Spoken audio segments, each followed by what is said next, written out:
Avant de parler de lui concrètement, regardez ces trois images. Ça et ça.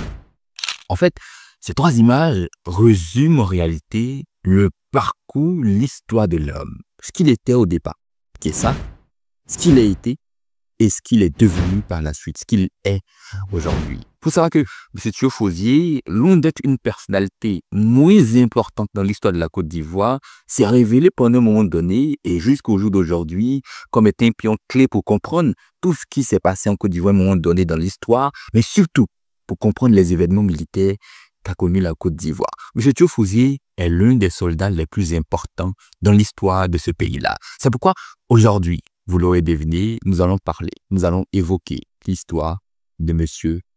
Tiofosié. Tiofosié est né en 1963.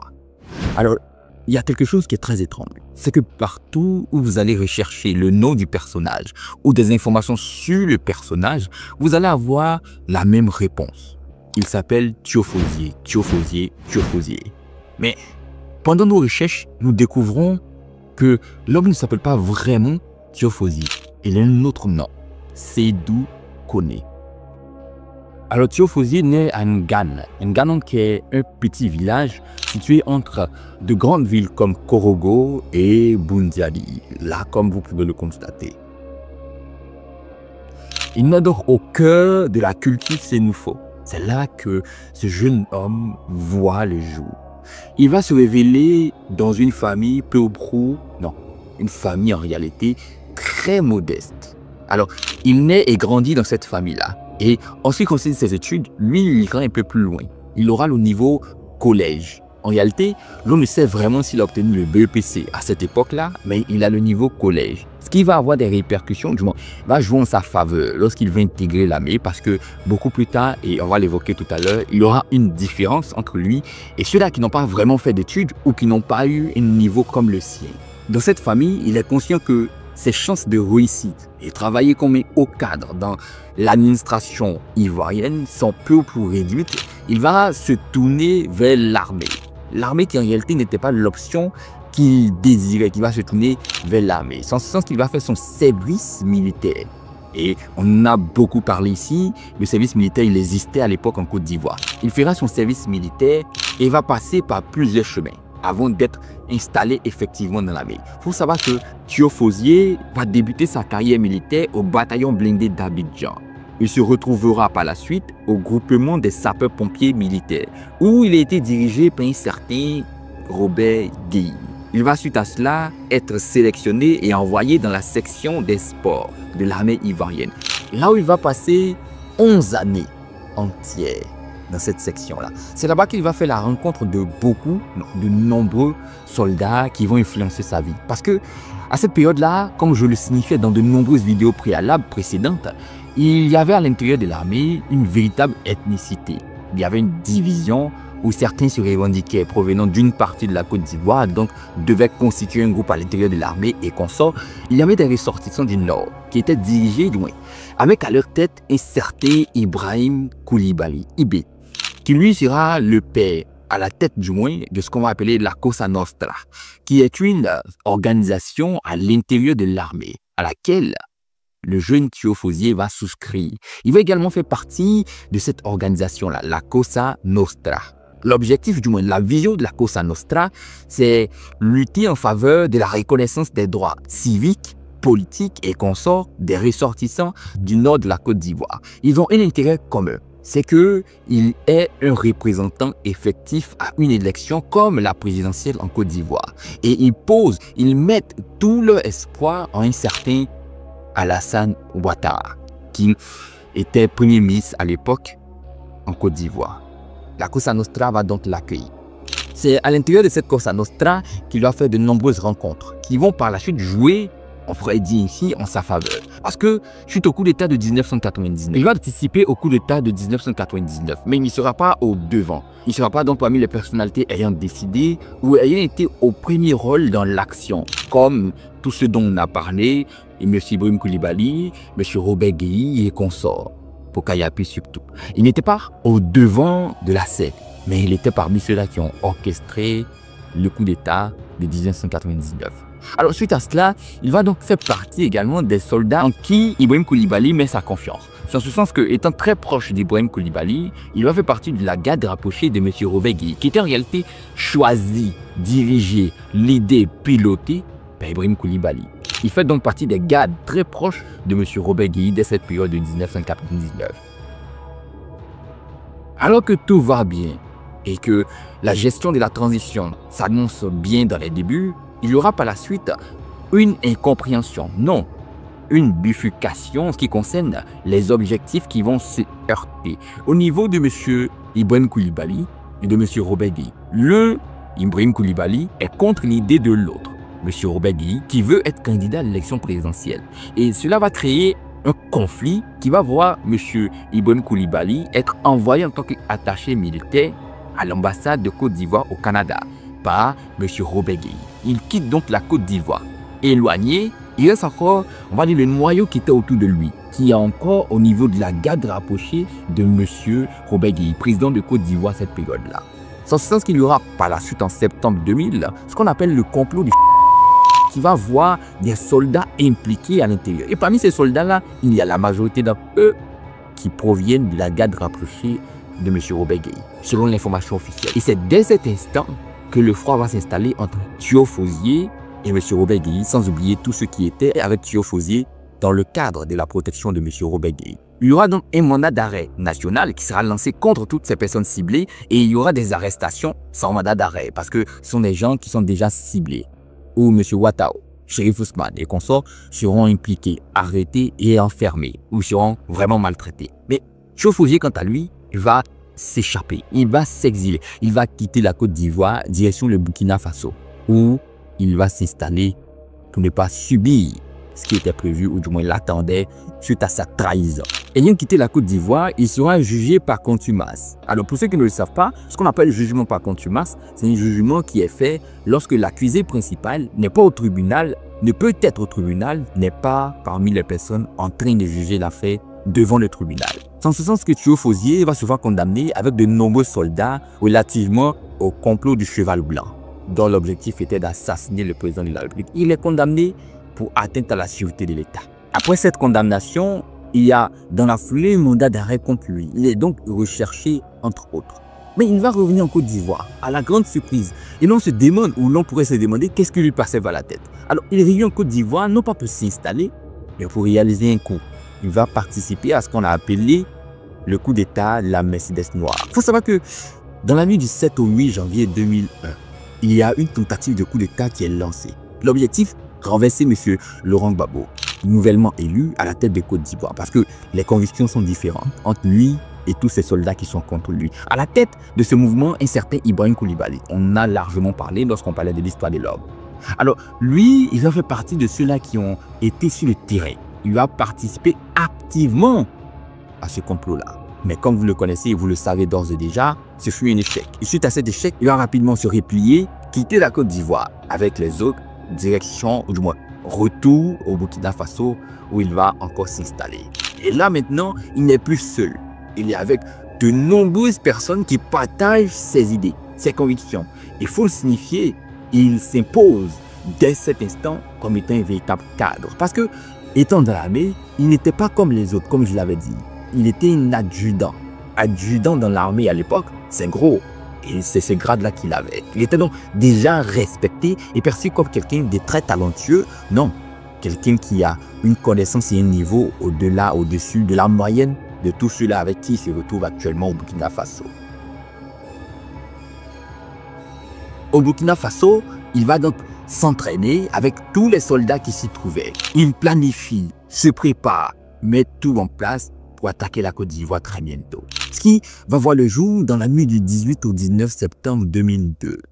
Nuit au cours de laquelle, et on en a tellement parlé ici que ça devient redondant, ils vont attaquer la Côte d'Ivoire. 3 localités principales sont ciblées. Non, 3 grandes villes de Côte d'Ivoire sont ciblées. Korogo, Bouaké et Abidjan.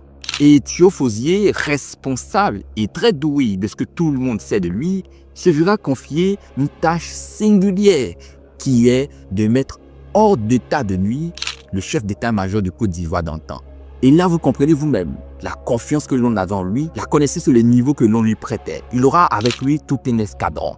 Mais pendant qu'il allait sur le terrain, et du moins avant d'y aller, il disait d'ores et déjà qu'il savait que le plan n'allait pas réussir sur ce coup-là.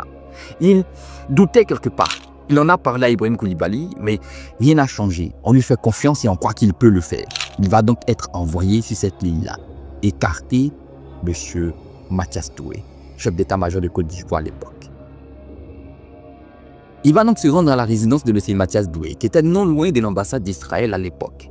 Et lorsqu'il arrive, il y a une bonne dizaine de soldats qui surveillent la résidence. Lui et son escadron vont les mettre hors d'état de nuit. Ils vont les tuer, les abattre. Et ils vont pénétrer la résidence. À leur grande surprise, la résidence est vide. Il n'y a personne à l'intérieur. M. Mathias Doué l'aurait appris, le savait, personne ne sait ce qui s'est passé. M. Mathias Doué n'est pas là. C'est donc un échec sur ce coup-là. Mais il n'y avait pas que de se battre.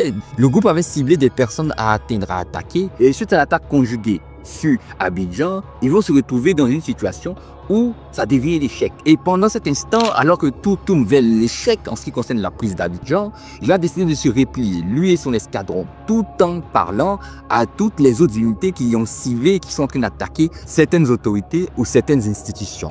Ensemble, ils vont se replier vers la moitié nord de la Côte d'Ivoire. C'est lui qui va mener tout le groupe jusqu'à Bouaké. C'est Théo Fauzier qui a la tête qui est devant. Il n'est pas simplement un soldat. Il est à la fois un homme charismatique qui incarne le militaire et le politique. Et vous allez mieux le comprendre tout à l'heure. Parce que désormais replié dans la moitié nord de la Côte d'Ivoire, tous les Ivoiriens se questionnent. Qu'est-ce qui se passe? Qui est derrière cette tentative de coup d'État? Au départ, on pense aux Zézins et Baye-Fouet. On pense à des étrangers qui attaquent la Côte d'Ivoire. Et c'est petit à petit qu'ils vont se dévoiler. Mais se dévoiler passait également par la prise de parole d'un certain Théo Fauzier. En fait, c'est lui le tout premier rebelle à s'exprimer ouvertement en ce qui concerne les auteurs de l'attaque. C'est lui qui va dire que nous sommes des Ivoiriens et voici pourquoi on se bat. Il est le tout premier porte-parole de la rébellion de cette période-là. Et dans son premier discours, c'est lui qui dit que aucunement M. Robert Gueye, encore moins M. Alassane Ouattara, n'ont participé à la mise en place de cette attaque qui a eu lieu à la veille. Non, cette rébellion est due à un constat. Le délaissement que vivent les ressortissants du nord de Côte d'Ivoire à l'époque et leur volonté, leur confiance, leur courage à l'idée de restaurer l'égalité mais surtout l'équité. Il va donc faire de nombreuses sorties et c'est lui-même qui sera au devant de tout. Au départ, tout le monde pensait que c'est lui qui était le chef de la rébellion parce qu'il gérait presque tout, avec à côté de lui un certain Chérif Ousmane. Mais c'est lui qui est en réalité la tête. Et il sera même le com-zone de Bouaké. C'est lui, Théo Fauzier, qui gère tout. Et c'est petit à petit, déclaration après déclaration, qu'un certain Guillaume Soro va s'exprimer et dit que c'est lui qui est en réalité le père politique de ce mouvement-là. Mais au-delà de M. Guillaume Soro, il faut savoir que tous les accords, si ce n'est la majorité des accords qui ont été négociés dans les débuts, ont vu la présence significative de Théo Fauzier. C'est lui qui, par exemple, dans la première semaine qui suivra, le 19 septembre, va négocier le cessez-le-feu. C'est lui qui est au devant de tout, avec Chérif Ousmane qui vont discuter par-ci et par-là dans l'optique de rétablir la situation, calmer le jeu, que chacun reste dans son camp et qu'on attende de répondre la bataille. Donc nous disons, en attendant la mise en place du dispositif de la CEDEAO, nous souhaitons que les partis restent séparés et restent sur leur position et n'engagent aucune activité offensive ou hostile à l'endroit de l'autre parti. C'est encore Théo Fauzier qui sera à Lomé avec tous les autres responsables de la rébellion pour la signature du cessez-le-feu. Et effectivement, lorsque vous prenez l'accord du cessez-le-feu, regardez en bas, c'est la signature de M. Théo Fauzier. Il a vraiment bataillé, milité. Non, il était au premier rang dans l'optique de militer en faveur de cette rébellion dans laquelle il se trouvait, dont les convictions étaient solides. Il se battait vraiment aux côtés de cette rébellion. Allant d'accord en accord, il va par la suite se voir victime de l'accord de Marcoussis, qui a eu lieu en France à partir du 15 janvier 2003, dont les répercussions permettaient à ce qu'il y ait une révision à l'interne en ce qui concerne la commission électorale indépendante, les places au niveau du gouvernement et consorts. Et en ce qui concerne ces places-là, M. Théo Fauzier, à partir de cette période, devient ministre de la Jeunesse et du service civique. Il n'est plus un rebelle, un militaire encore moins. Il dépose le treillis pour le costume. Il est ministre de cette période-là.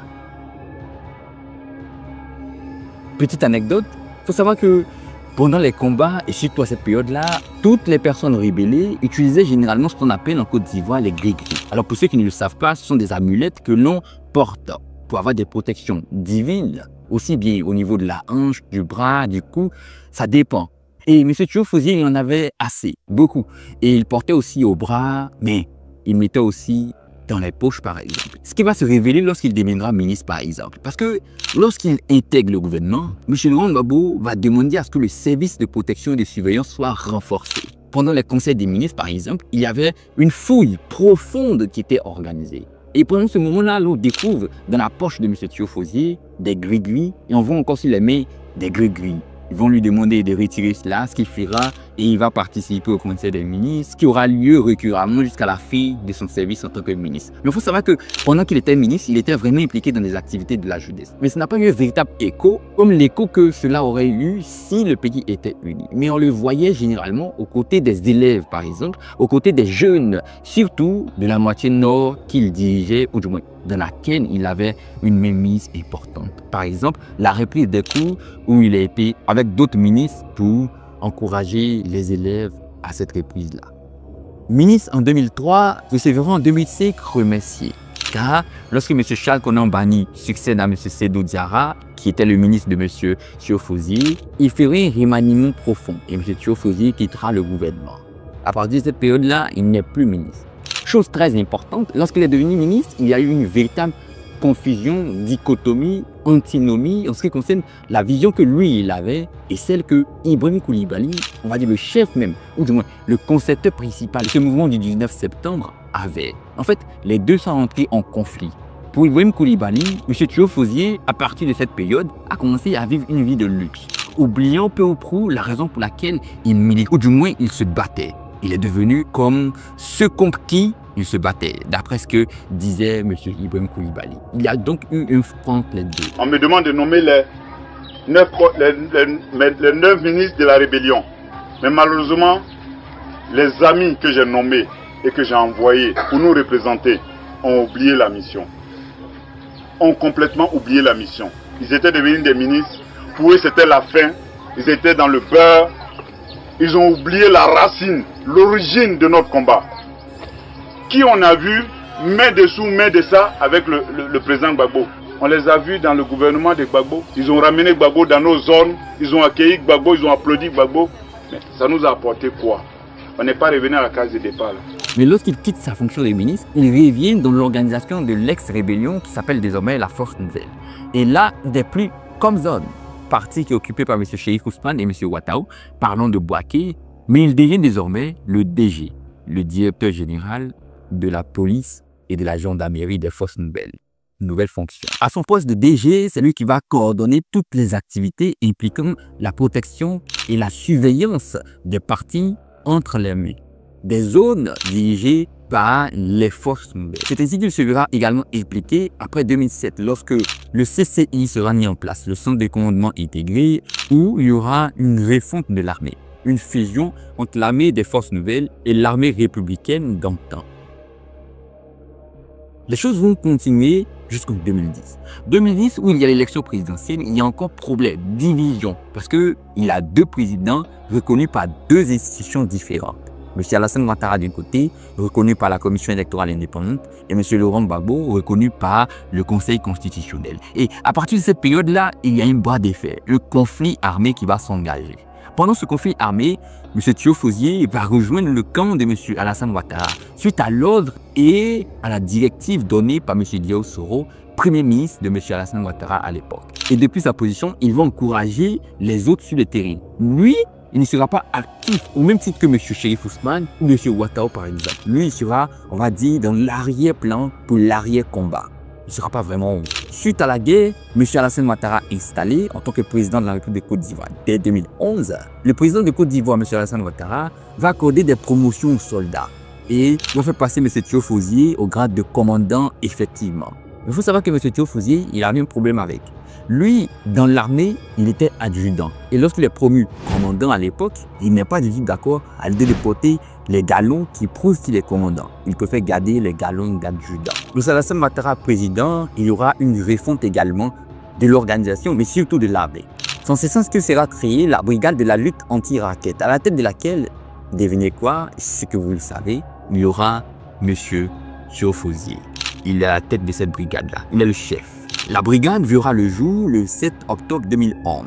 Et à partir de cette période-là, il est encore au devant de la scène, militant, luttant dans le cadre de la lutte contre le racket. Il y aura par la suite le ravitaillement, l'amélioration des conditions de travail de ces soldats, de cette unité constituée de la police, de la gendarmerie, des eaux et forêts, douanes et consorts. Monsieur Ahmed Bakayoko, ministre de l'Intérieur d'antan, va livrer des véhicules et consorts pour l'amélioration du travail de ces soldats-là, dirigés par monsieur Thiaw-Fauzier. Je souhaite que cette nouvelle unité ne se transforme pas en unité qui va amplifier le racket. Venez pour lutter contre le racket, on va être là, on va être à l'écoute de vos résultats. En tout cas, bonne chance et je souhaite que chacun de nous... Mais il ne va pas durer, parce que moins d'un an plus tard, 11 mois après, en septembre 2012, il est nommé en tant que préfet dans le Bunkani. Il est nommé préfet de la localité de Bouna, où il va aller très rapidement. Il faut noter que cette nomination a fait couler beaucoup d'encre, parce que beaucoup voyaient en cette nomination une récompense qui est donnée par M. Alassane Ouattara à tous ces soldats ayant combattu pour lui. Parce que dans la même veine, il y avait des nominations pour M. Chérif Ousmane, M. Ouattao, M. Vetcho, etc. Donc, il faisait également partie des personnes très critiquées pendant cette période-là. Mais il ira et il sera vraiment installé dans sa fonction de préfet à Bouna. À Bouna, il sera vraiment impliqué dans les affaires sociales, politiques, militaires et consorts. Parce que préfet désormais, il est censé surveiller, protéger une localité donnée, où il va travailler avec brio. Il va même sortir un discours beaucoup plus tard où il disait qu'il était prêt à payer le prix, les conséquences, les pots cassés, certains diraient, de tout ce qui s'est passé à l'époque de la rébellion. Il est prêt à subir le châtiment que la population voudrait le faire subir, voudrait le faire vivre. Il fait une telle déclaration qui va à l'époque remuer la toile, faire bouger, créer de nouveaux débats, susciter un véritable engouement.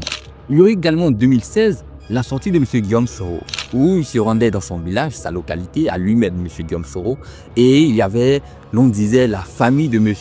Thiaw-Fauzier, en parlant de sa localité, des ressortissants de sa localité, qui ont salué M. Guillaume Soro, qui ont adressé leurs mots de courtoisie et de soutien à l'homme politique, qui à l'époque était président de l'Assemblée nationale de Côte d'Ivoire. 6 ans après ses fonctions dans le Bunkani, M. Thiaw-Fauzier va se voir dans l'obligation, parce que nommé, de quitter Bouna.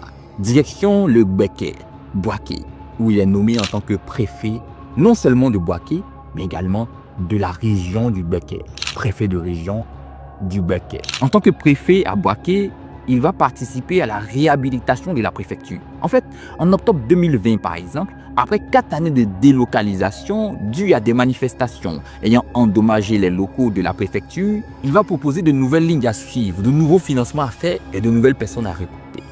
Il serait également impliqué dans l'activité civique, dans le civisme, luttant contre l'incivisme. L'incivisme, ailleurs nous le constatons, mais à Boaké il est exceptionnel. Il n'y a que vous, hommes de la communication, vous, hommes des médias, qui avez la force et la capacité de nous aider. À la phase où nous sommes aujourd'hui, j'ai tenu que vous puissiez communiquer à la population ce qui est en train d'être fait avec plus de précision. Parce que par l'acte des agents de force que nous engageons, beaucoup peuvent ignorer. Mais vos écrits, vos attitudes, votre manière de faire, de voir, pourra beaucoup orienter la population. C'est ce qui m'a valu cet appel de ce matin, pour qu'ensemble, vous continuiez de faire mieux ce que vous aviez commencé à faire depuis longtemps. Il va personnellement superviser des opérations de contrôle routier pour lutter contre l'incivisme, allant jusqu'à interpeller des conducteurs ayant brûlé des feux de circulation. Il se fera aussi dans la migration de terre, où en avril 2024 par exemple, c'est lui qui jouait le rôle de médiateur dans un conflit foncier opposant des villages de la région de Béké, s'engageant à trouver une solution équitable pour satisfaire les deux positions.